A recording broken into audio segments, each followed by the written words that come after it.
Why do other women have longer, thicker, healthier hair than me? What am I doing wrong? Like, what is the secret that everybody's keeping? Why are they gatekeeping healthy hair, long hair, or just healthy hair in general? Well, they're not. And in this video, I'm going to explain to you the 9 things that are keeping you held back. So if you stick around to the end of this video, you will know the difference between group A and group B. And group A and group B could be equal. Boom. So let's get into it.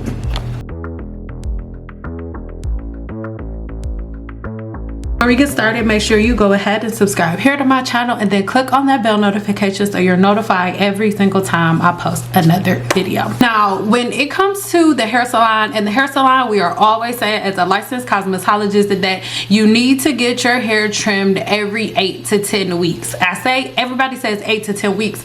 I was one of those cosmetologists that recommended every 10 weeks for their clients, right? Every 10 weeks for a trim. The human hair growth cycle has 3 phases. The anagen phase, the catagen phase, and the telogen phase of the hair growth cycle. And this phase lasts anywhere between 2 to 7 years. Now, within this 2 to 7 year period, your hair is going to grow about 1 to 1.5 centimeters every month.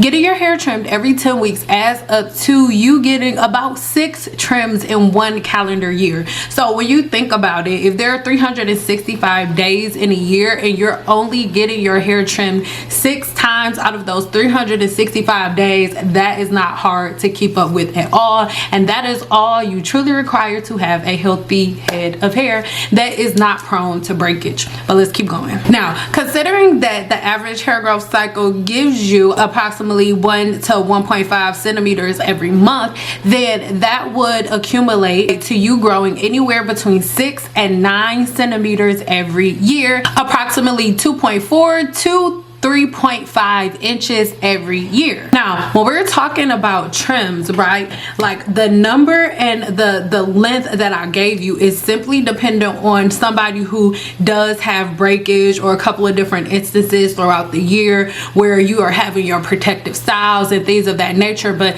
the more you prevent breakage, the less likely you are to lose some of the length that you obtain, because this is just an average amount of hair growth that somebody who has a normal regimen, not even somebody who's like extremely healthy, this is just the overall norm. So of course, if your diet was different, or of course if you did different things internally, it would all go towards you creating longer hair growth cycles. For example, studies have shown that people of Asian descent sometimes or most of the time have way longer hair growth cycles. Like studies have shown that some Asian women have hair growth cycles that are 10 years long. And remember, I told you that the average hair growth cycle is anywhere between 2 to 7 years. And this estimate is dependent on the people that they're running their tests on. There are different geographic locations, different habits that people have, whether it is the climates that they live in, or the foods that they eat and ingest, or the different practices that they do to the hair shaft, you know, because we have 3 forms of damage: mechanical damage, chemical damage, and heat damage, right? So with these 3 different types of damages throughout the years, it will interfere with the amount of length that you're able to accumulate. But let's keep going. So with this figure, if we follow this, let's say we add these numbers up, right? What would happen if you had consistent trims and you had practices that did not incur different types of mechanical, chemical, and heat damage on your hair? And let's say you're not having any breakage and all you're doing is keeping up with your trims every 10 weeks. Let's plug these numbers in and see how much hair you would really be growing every 10 weeks over a 5-year period. Estimate with an average growth rate of 1 to 1.5 centimeters every month, 30 to 45 centimeters a year. That is around 11.8 and 17.7 inches over that 5-year period. right? So this, and remember, the hair kit, this is actually a lower number, because remember, we have to take into consideration like any stress that you can have. If you get stressed out from anything, that can cause your hair growth cycle to slow down. If your diet switches up, on the positive side or the negative side, let's say you gain a whole bunch of weight, that can slow your hair growth cycle down. Or let's say you lose a bunch of weight, that can slow your hair growth cycle, because it is a massive change, which in return puts a little bit of stress on the body, as the body like reverberates to the new form, the new weight, and all of the different changes that you're making, good and bad, right? Light and dark. So these are things that you have to take into account.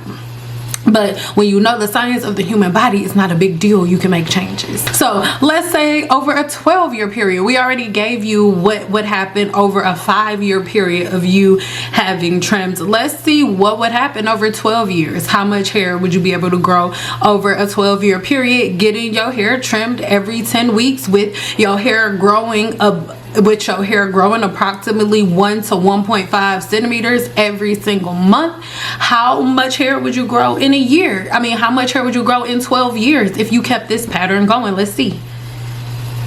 So over a 12-year period, with you trimming your hair every month and your hair growing approximately 1.5 centimeters every month, and at the end of the year you getting approximately, let's just go ahead and throw the number. Remember, we got 17 inches before in 5 years. So in 12 years with the same exact pattern, you grow approximately 72 to 108 centimeters. That converts to approximately 28 to 48 inches of hair in a 12-year period, right? So when we are talking about the science of hair, let's forget about like all of the hacks and all of the little things that we do. Let's just look at that one clear portion of data. Now, as it pertains to how to style the hair, how to prep the hair, and all of these different things, these are things that you study. These are things that you learn. That's why a licensed hairstylist is a licensed hairstylist, because you are trained on how to properly style the hair, how to properly break the hydrogen bond and reset it, how to properly take the hair from alpha keratin to beta keratin without causing mechanical damage, without causing heat damage, and without causing chemical damage, how to color hair without causing chemical damage. These are the things that you go to school to learn. It doesn't have anything to do with gatekeeping, but as a licensed cosmetologist, you are a scientist. And upon you knowing these different things about the human body and about the human hair shaft, you create different services for your clients to make it easier for them to be able to get from point A to point B as it pertains to their overall hair growth cycle. All right, hope you're making sense. Remember, 42.5 inches in 12 years, getting your hair trimmed only 6 times a year, less than an inch every time you get a trim.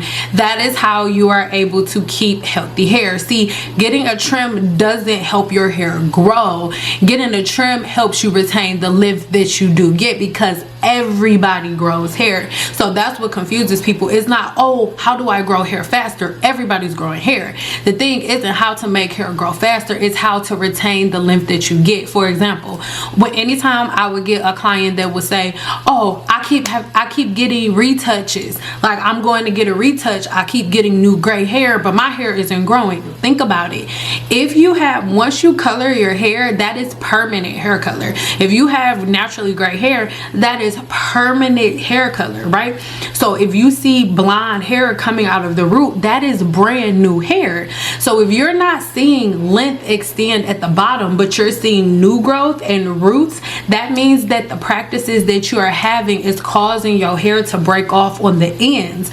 So you're not seeing any length, you're not retaining any length, and you don't see a difference. Your hair looks the same length all the time, because every time new hair comes out, that's why it is something that's super weird, right? And that's something that is, I will admit, that is something that's really, really hard when it comes to being a cosmetologist in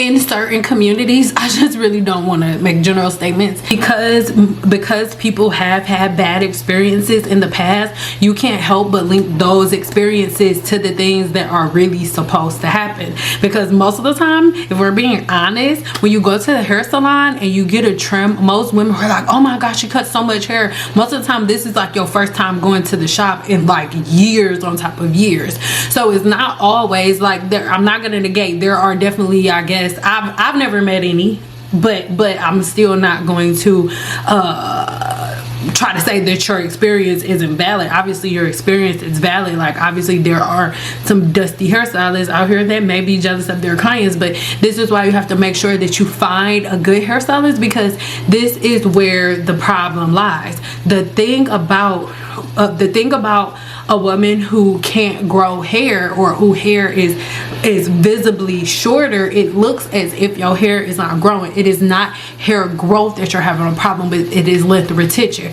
For example, if you get, let's say if you've been getting relaxers for years, right? If you've been getting relaxers for the last 5 or 6 years, or the last 10 years, the last 20 years, right? But your hair is always the same length, something that you're doing is causing your ends to break, because the fact that you have to retouch means that your hair is growing, right? Once you relax your hair, the hair that is relaxed is always relaxed. There is no converting it back. There's no converting it back. So if your hair is, if you have new growth while you have a relaxer, that's new hair growing. But if you don't notice a difference in length, that means that some pattern that you're having is causing the ends to break. Most of the time with relaxers, when you're not able to hold on to length, or when you're not able to retain length, it is because you over process your hair. A lot of people don't know this, especially, I'm sorry, but a lot of the younger cosmetologists, I can't believe I'm able to say that now, the younger cosmetologists, you don't really understand that you're only supposed to relax the hair up to a certain percent. And this is what I'm gonna say.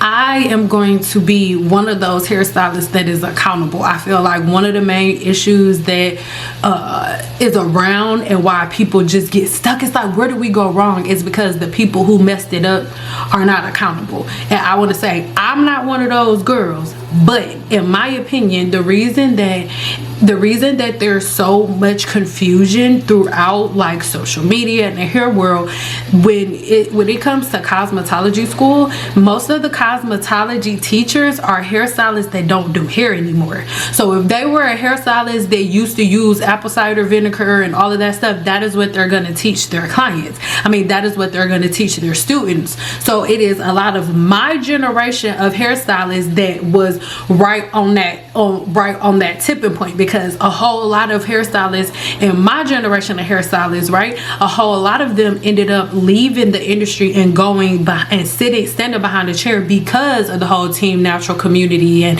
they were losing money and things of that nature. So I've had some of my clients that book one-on-one consultations with me, I do business consults as well, and I have a lot of younger cosmetologists that are in school with their instructors teaching them rice water, with their instructors teaching them the wrong way.